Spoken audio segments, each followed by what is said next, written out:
Kasus perseteruan antara Yaimim dan Sahara kembali menyita perhatian publik.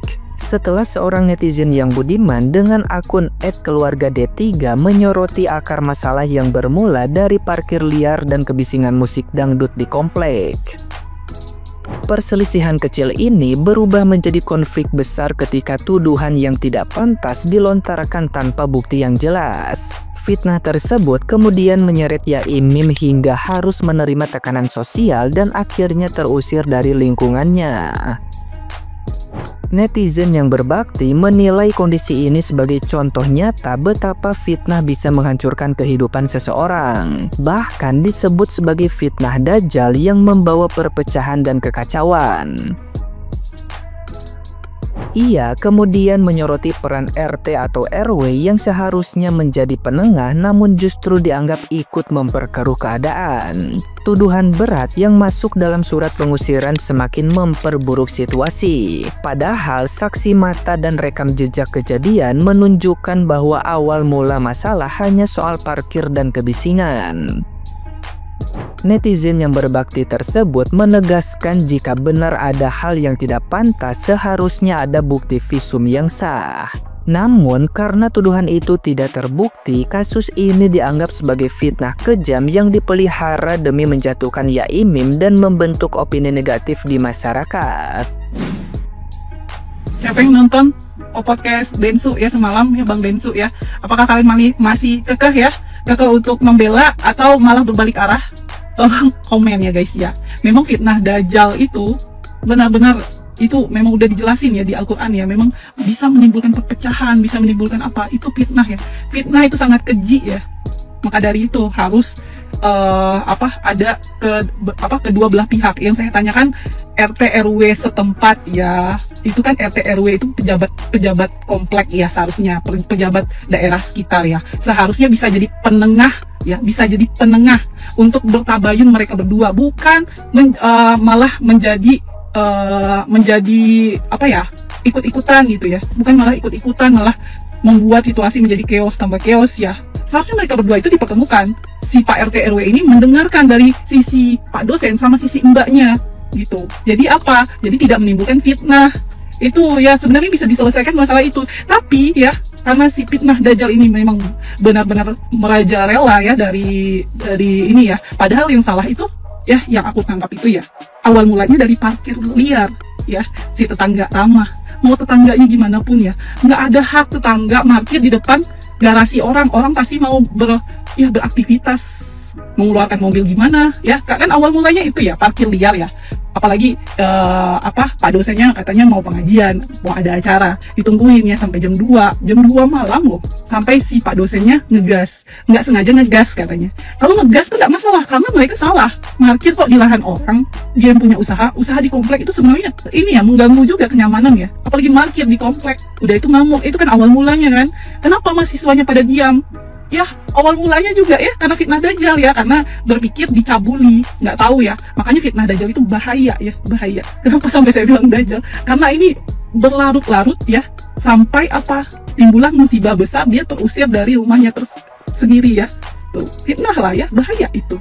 Sampai mahasiswanya nggak mau masuk kelas dia karena ada kata-kata memframing dirinya itu kan yang awal mulanya ya, yang saya tonton itu si dosennya ngajar di rumahnya kan, si mbak tetangga yang ramah ini dia hidupin tuh musik keras-keras, dangdut kok di kompleks si mbak ya, dangdut kok di komplek ya, komplek tempatnya orang istirahat, rumah loh ya, ganggu lah pasti. Tapi si Pak dosennya masih nggak marah guys, itu susahnya ya. Kalau dosen filsafat itu karena dia mempelajari ilmu pola pikir manusia ya, pola pikirnya harus di atas rata-rata manusia ya, filsafat loh, benar-benar IQ-nya seharusnya udah bukan ini lagi ya. Udah itu si dosennya karena udah kelar jamnya, dia nyantai sama mahasiswa di depan sambil bedangdutan karena mbaknya hidup lagu dangdut. Terus mbaknya marah karena ngerasa tertantang. Ngapa? Kau nantang aku. Terus ada mahasiswanya, tiba-tiba dia viralkan mahasiswa, kenapa kalian mau diajarin sama dosen.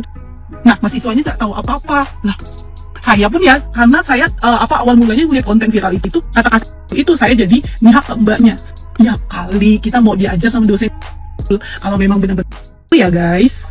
ya kan mahasiswanya, ya mungkin mahasiswanya entah dia semester baru kayak yang diajarkan dosennya atau semester udah lama nggak tahu ya, berpikir ini bukan urusan saya. Apalagi kasusnya sampai viral, banyak yang berpihak sama mbaknya kan, ya udah difitnah habis-habisan, ya pasti nggak maulah masuk ya mahasiswanya. Mungkin ini benar terjadi, mbaknya pun kalau memang ini ya, awal mulanya juga ya yang timbul kata itu, kenapa masuk di rumah orang, istrinya nggak ada mbak, kenapa mbak masuk, walaupun tetangga yang nggak ada hak, ada apa lawan jenis loh itu, mbak masuk ke rumah dia di rumahnya pakai kolor, kayak pakai apa itu di rumah dia, hak dia dong. Mbaknya masuk ke rumah orang, nggak hanya mbak parkir di lahan orang, mbak masuk rumah orang, terus mbak fitnah lagi dia.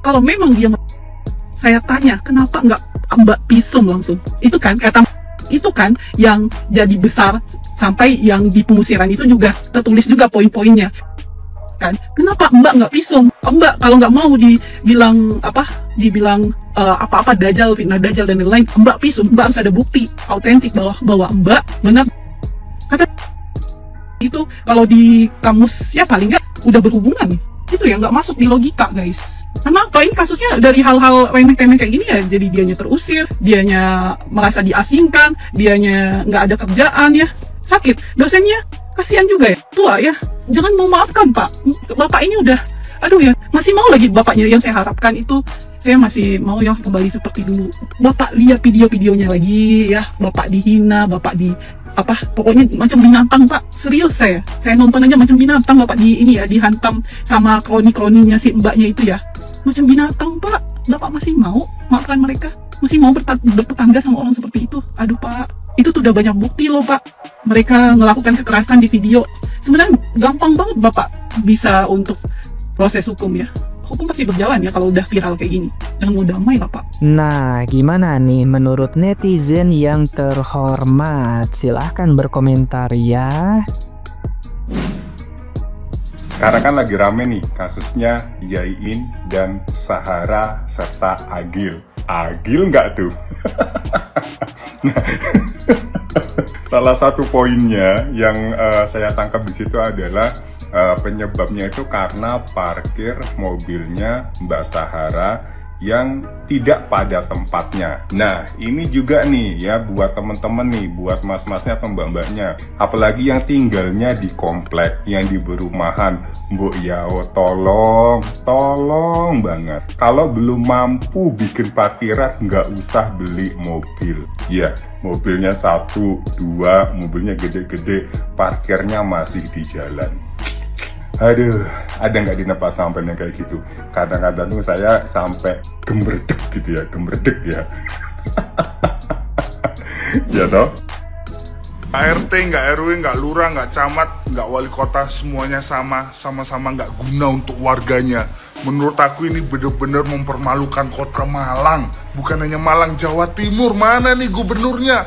Lihat nih, anak buahmu. Nggak ada gunanya semua untuk warganya. Ini tuh awal mulanya permasalahan Pak Mim dengan tetangganya ya, karena tetangganya punya rental mobil parkir di depan rumah Pak Mim. Ya marah lah, siapa yang nggak marah? Kalau sama kita pun kita juga marah. Kok malah ngomong Pak Mim ini melakukan tindakan yang tidak semestinya apa? Jangan ambigu, jangan menggiring opini. Jelaskan. Ini masalahnya Pak Mim dengan tetangganya, kok kalian semua pada ikut-ikutan?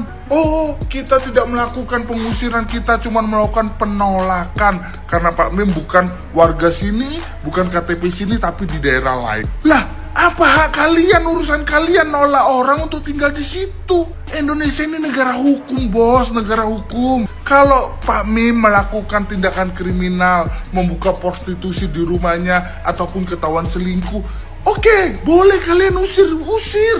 Karena apa? Melanggar hukum, undang-undang yang ada. Lah ini masalah sama tetangganya kok kalian melakukan penolakan. Nggak lucu gitu loh. Kalau KTP dipermasalahkan, KTP itu hanyalah administrasi. Aku ini warga Jawa Timur, KTP Jawa Timur. Saat ini tinggal di Tangerang, ya. Walaupun aku nggak KTP sini, tapi aku dianggap warga sini.